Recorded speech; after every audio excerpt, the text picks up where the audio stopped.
Nós estamos começando mais um HDL Podcast. Você é muito bem-vindo, é um privilégio ter você aqui comigo. Eu quero fazer uma pergunta intrigante, aparentemente paradoxal, mas não é não.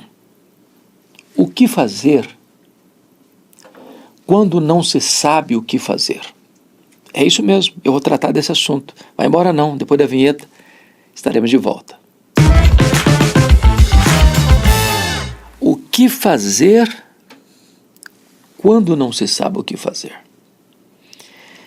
Veja o que o rei Josafá afirmou diante de um ataque iminente à sua cidade por uma aliança de inimigos que se reuniram para tomar-lhe o trono, tirar-lhe a vida e assumir o controle do seu reino. Segundo Crônicas 20, 12, diz assim: Ah, nosso Deus, acaso não executarás o teu julgamento contra eles? Porque em nós não há forças para resistirmos a essa grande multidão que vem contra nós, e nós não sabemos o que fazer. Nós não sabemos o que fazer, porém os nossos olhos estão postos em Ti. O problema que estava acontecendo lá é o problema que acontece ainda hoje. Às vezes nós somos encurralados, entrincheirados, sitiados por uma confederação de inimigos que se levantam contra nós, que são maiores do que nós, que chegam armados até os dentes, inimigos visíveis e invisíveis, humanos e espirituais, que teimam em nos atacar por todos os flancos, por todos os lados, visando nos destruir, nos desacreditar, desmontando a nossa autoconfiança, desidratando a nossa coragem e destruindo por completo as nossas forças. Quantas vezes você já se sentiu assim, como que num beco sem saída, encurralado, e você não sabe o que fazer? Na sua vida pessoal, na sua família, no seu trabalho, na sua empresa, nos seus negócios, nos seus investimentos, talvez em coisas mais subjetivas, nos seus sentimentos, nos dramas da sua vida, você não sabe o que fazer. Quando Josafá tomou conhecimento de que 3 inimigos confederados, Edom, Amon e Moabe, estavam já às margens do Mar Morto, prestes a subir os montes, onde lá no topo está Jerusalém, para atacar a cidade. O rei Josafá não tinha tempo para reunir um exército, para convocar o seu povo. Ele não tinha forças para resistir àquele ataque frontal, iminente, avassalador. Então diz o texto bíblico que ele teve medo. O medo é necessário. O medo nos protege de perigos maiores. O medo nos aponta nossas limitações. Mas ele não ficou com um medo paralisante, congelando o sangue em suas veias. Ele teve medo e pôs-se a buscar ao Senhor. Decretou um jejum em todo o Judá e conclamou a nação a buscar a Deus em face daquela ameaça tão perigosa. Então, o que ele fez? Qual foi o seu comportamento? Aqui está o ponto que quero levantar. O que fazer quando não se sabe o que fazer? A primeira coisa que você deve fazer quando você não sabe o que fazer é o que Josafá fez. Ele orou ao Senhor. O texto é claro. Versículo 3, segundo Crônicas 20. Então Josafá teve medo e pôs-se a buscar o Senhor. E apregou um jejum em todo Judá. Judá se congregou para pedir socorro ao Senhor. Também de todas as cidades de Judá veio gente para buscar o Senhor. Então, veja bem, não dava prazo, não dava tempo para preparar um exército, para equipar com armas, com cavalaria, com infantaria, com escudos, com espadas, com carros blindados, não. Ele entendeu uma coisa, na emergência, quando o problema se insurge contra nós, a primeira arma que devemos buscar ou usar é a arma da oração. A oração não é para gente forte, é para gente fraca. Porém, a oração é a força mais extraordinária que Deus deu ao seu povo, porque na oração você conecta a fraqueza humana à onipotência divina, você conecta o altar da terra ao trono do céu, você aciona o braço do Todo-Poderoso. Está enfrentando um problema? Encurralado por inimigos? Busque a Deus em oração. Deus desarticula o inimigo. Deus enfraquece o inimigo. Deus perturba o arraial do inimigo. Pela oração, Deus fecha a boca de leão. Pela oração, Deus apaga a chama do fogo. Pela oração, Deus tira o prisioneiro do claustro, da masmorra. Pela oração, Deus cura o enfermo. Pela oração, Deus liberta o encarcerado. Pela oração, Deus faz os demônios baterem em retirada. Pela oração, Deus dá vitória ao seu povo. Então recorra a Deus na hora do aperto. Se você não sabe o que fazer, busque a Deus em oração. Jejue. Tenha pressa em buscar o socorro divino. Foi isso que Josafá fez. Segundo lugar, o que fazer quando não se sabe o que fazer? Versículo 13 até o versículo 17 nos mostra uma outra ferramenta que podemos e devemos usar quando nós não sabemos o que fazer, que é buscar a direção da palavra de Deus. Está escrito: todo Judá estava em pé diante do Senhor, como também as suas crianças, as suas mulheres e os seus filhos.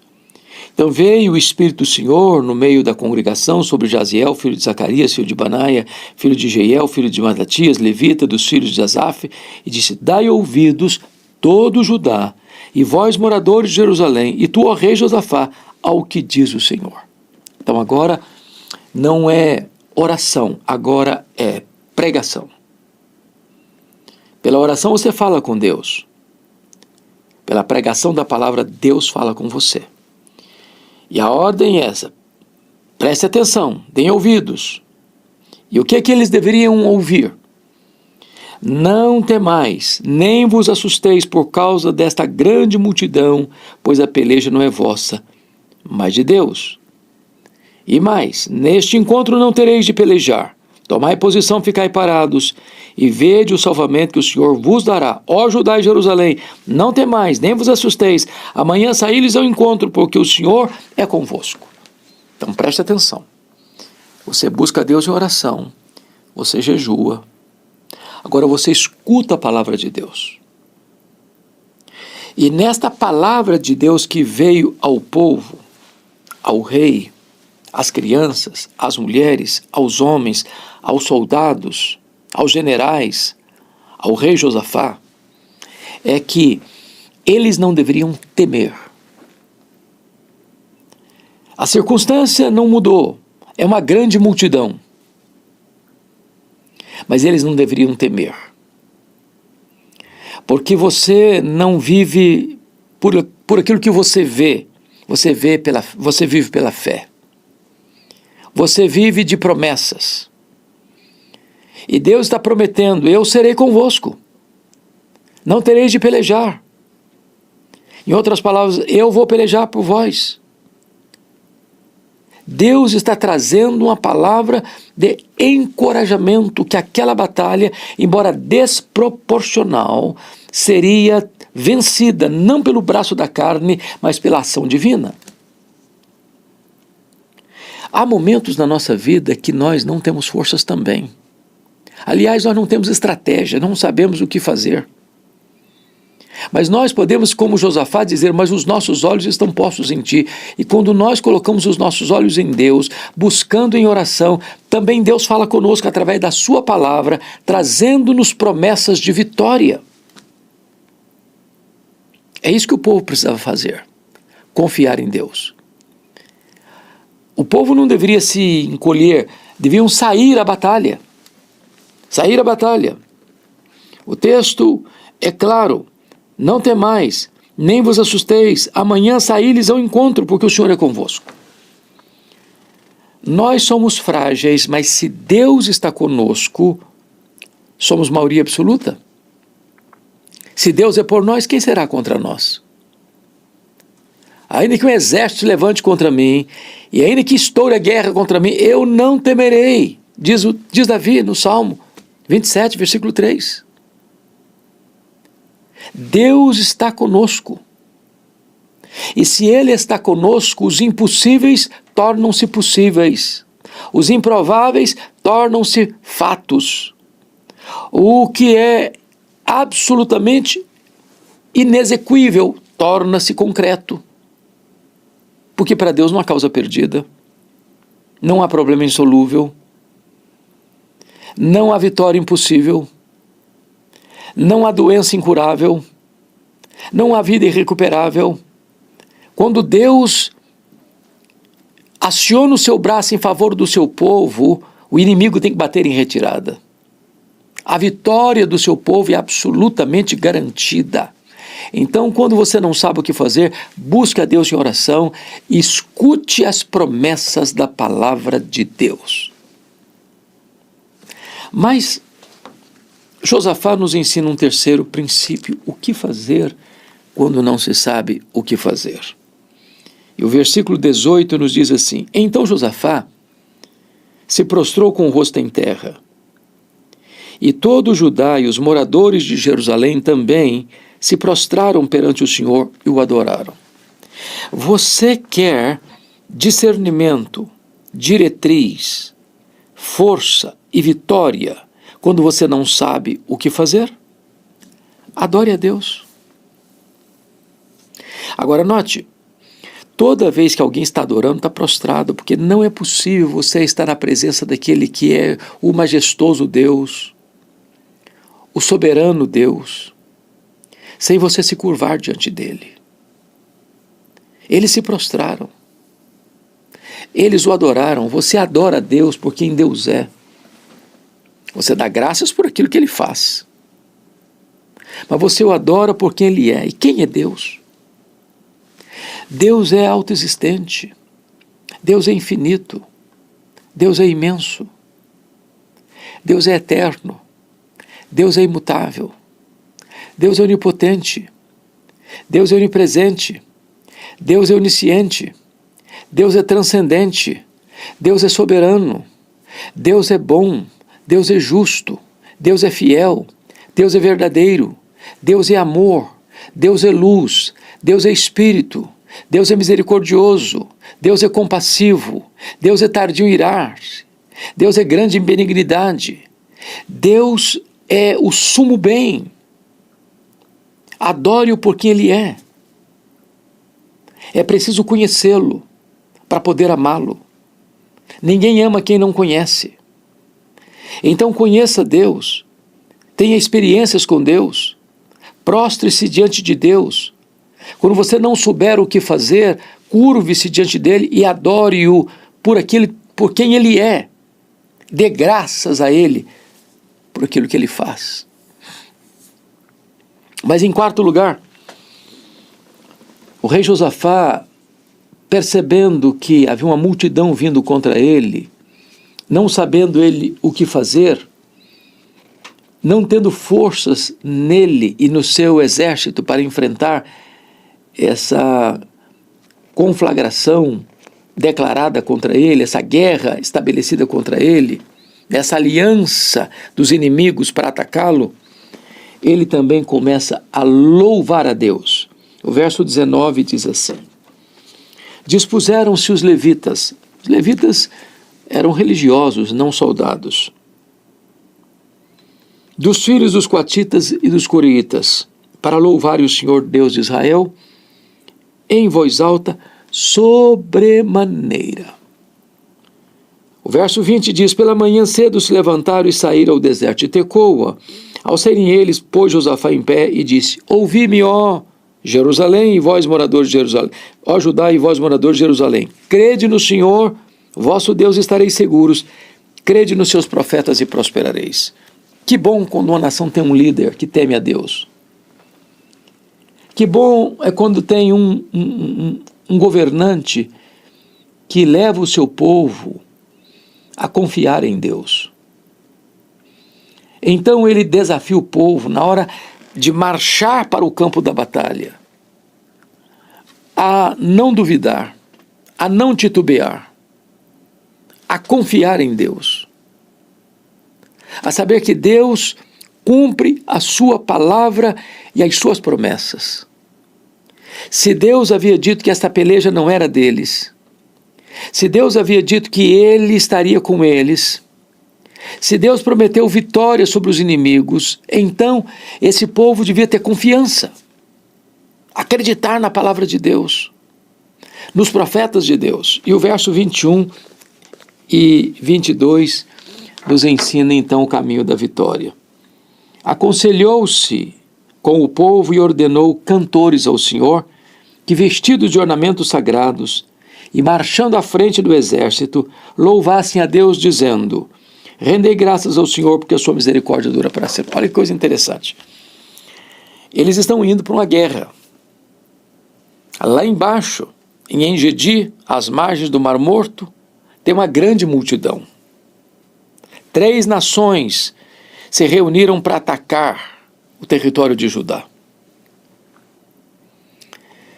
E diz a Bíblia que o rei Josafá coloca o coral, os cantores, os levitas, não com armas, não com espadas, mas com a sua voz altissonante, cantando em alta voz. E o que eles cantavam? Está escrito, eles cantavam o seguinte: rendei graças ao Senhor, porque a sua misericórdia dura para sempre. Rendei graças ao Senhor, porque a sua misericórdia dura para sempre. Rendei graças ao Senhor, porque a sua misericórdia dura para sempre. E com esta confiança, e renovados por esta promessa e por esta verdade bendita, eles iam louvando ao Senhor. Agora, veja o que aconteceu. Versículo 22. Tendo eles começado a cantar e a dar louvores, pôs o Senhor emboscada contra os filhos de Amon e de Moabe e os do monte Seir, que vieram contra Judá e foram desbaratados. Não é no final, não, é no começo. Tendo eles começado a cantar e a dar louvores, foi Deus quem pôs em emboscada. Deus os confundiu. Eles se voltaram contra eles mesmos. Eles se autodestruíram. Eles foram desbaratados. Veja você, que eles não louvam depois que o inimigo foi derrotado, eles louvam para derrotar o inimigo. O louvor não é consequência da vitória, o louvor é causa da vitória. Às vezes nós só queremos louvar a Deus depois que o problema se foi, depois que a doença foi curada, depois que o problema financeiro foi resolvido, depois que o casamento foi reatado, depois que o filho pródigo voltou para casa. Louve a Deus para que a vitória aconteça. Tendo eles começado a cantar e a dar louvores, pôs o Senhor emboscada contra os inimigos e eles foram desbaratados. O louvor é o brado de vitória. Eles creram. E eles viram os prodígios de Deus. Se creres, verás a glória de Deus. E diz a Escritura que aquele vale vai ser novamente, vai ter que receber um novo nome. Aquele vale vai se tornar um vale de bênção para eles. Versículo 26, ao 4º dia se ajuntaram no vale de bênção, onde louvaram o Senhor, Por isso chamaram aquele lugar de Vale de Bênção até o dia de hoje. O Vale da Ameaça tornou-se o Vale de Ricos Despojos. A ameaça de morte torna-se um lugar de celebração. O lugar que era o centro nevrálgico da ameaça a Jerusalém e a Judá, agora é um vale de bênção. Sabe o que significa isso? Deus é poderoso para reverter as situações mais difíceis da sua vida. Tem uma multidão vindo contra ele. Ele não tem forças para lutar. Aliás, ele não tem nem estratégia, ele não sabe o que fazer. Mas o que fazer quando não se sabe o que fazer? Você deve começar a louvar a Deus. Quem dá a vitória é Deus. Quem desbarata o inimigo é Deus. Quem transforma o vale da ameaça em vale de bênção é Deus. Quem reverte a situação é Deus. Quem muda o placar do jogo é Deus. Quem vira a mesa da história é Deus. Quem reverte o quadro é Deus. Deus pode fazer o mesmo milagre na sua vida, na sua família. Deus ainda continua transformando vales de ameaças em vales de bênçãos. O que fazer? Busque a Deus em oração. Escute as promessas da palavra de Deus. Adore a Deus por quem Ele é. E comece a dar graças a Deus, porque a sua misericórdia dura para sempre. E veja o grande livramento que o Senhor lhe dará. Está precisando de livramento? O nosso Deus é especialista nisso. Espero que Deus abençoe muito a sua vida. Se essa mensagem abençoou o seu coração, compartilhe com outras pessoas. Ajude-nos a levar esta palavra a muitas outras pessoas. Deus abençoe o seu coração. Deus abençoe sua vida.